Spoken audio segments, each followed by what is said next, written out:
Now that you've got Visual Archive installed, let's get a couple other things set up before you start using it. Now the first thing you're going to want to do is go to Visual Shop and go to Maintain and Program Defaults, Change Defaults, and let's go to All Entries, and let's scroll down and we see we have a default here called Visual_Archive. Key name is active, value is Y.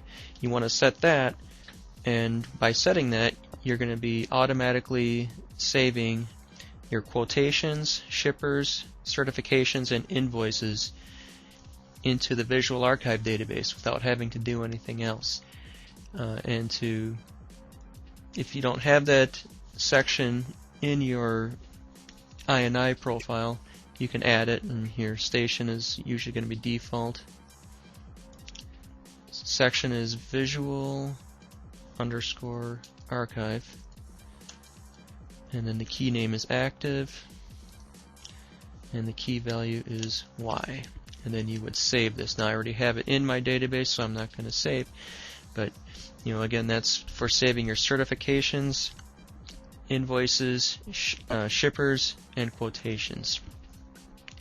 So when you have that set, we're not going to save our changes on that. We're going to exit Visual Shop, and now we're going to go into Visual Archive.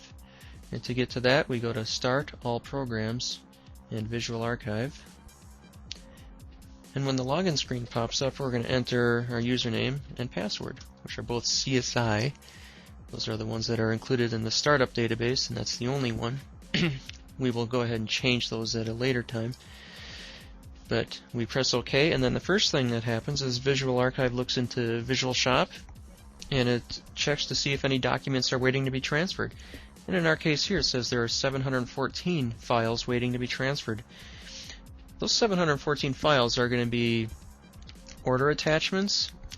They're going to be ship signatures that you would have collected from Visual Truck or from the signature pads. And the other one is going to be order pictures. So if you are going to go and scan your old shop order forms from the previous years and put those in Visual Archive, then you probably want to say yes here, because that way any of the attachments or signatures or pictures that go with those shop orders will also be included in the database. But if you're just going to start saving your shop order forms from today, then what you're going to want to do here is say no, because you don't want to have all these previous years worth of documents in there if you don't have the shop order forms to go with them. So in that case, you're going to want to say no, and then you're going to want to go to Maintenance, and then Startup, and Reset Order Pictures.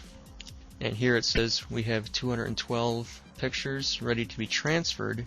Would you like to mark them as transferred without actually transferring them? And I'm going to say yes, and then it says order pictures have been marked as transferred. I'm going to repeat that with the ship signatures and with the order attachments. And now they have all been marked as transferred. And this way, anything that is now scanned in at order entry as an attachment, from this point forward, those will all get stored in the Visual Archive database. Same thing with your ship signatures that you start collecting from now, and same thing with order pictures. So all your new documents will be in here, but the old ones will not. So now that we have the default set in Visual Shop, and we've cleared the flags for the ship signatures, order attachments, and order pictures, we are ready to use Visual Archive.